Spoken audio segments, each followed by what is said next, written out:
আসসালামু আলাইকুম। আমাদের অনেক সময় এরকম আমাদের তথ্য থাকতে পারে। এখন এই যে স্পেস মধ্যখানে যে ফাঁকাটা আছে ওই ফাঁকাটা কেটে ফেলতে হচ্ছে মাইক্রোসফট এক্সেল ব্যবহার করে। বলছে কি আমাকে 1 মিনিট অথবা 30 সেকেন্ডে এটা কিভাবে রিমুভ করে দাও করে দাও। এখন একটা ইন্টারভিউতে যদি এরকম করে প্রশ্ন করে তাহলে আপনার ঘাবড়ানোর দরকার নাই। আপনারা শুধু একটা শব্দই মনে রাখবেন, সাবস্টিটিউট। এই শব্দটা মনে রাখবেন। তাহলে এখান থেকে আমরা একটা ব্ল্যাঙ্ক নিচ্ছি। এখানে যেহেতু একটা স্পেস আছে মধ্যখানে, এই স্পেসটা যদি আমি এখানে আরও স্পেস দিচ্ছি, সাপোজ অনেক বড় করে দিলাম।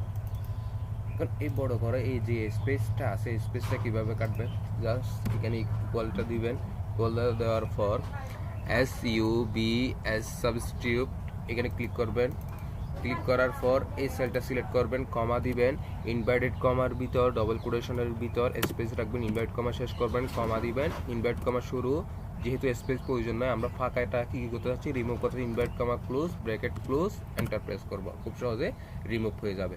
এভাবে আমরা চাইলে একটা ফাঁকাকে এই যে স্পেস আছে এই স্পেসটাকে রিমুভ করে দিতে পারি। ভিডিওটি ভালো লাগলে লাইক কমেন্ট এবং সাবস্ক্রাইব করতে ভুলবেন না। আসসালামু আলাইকুম।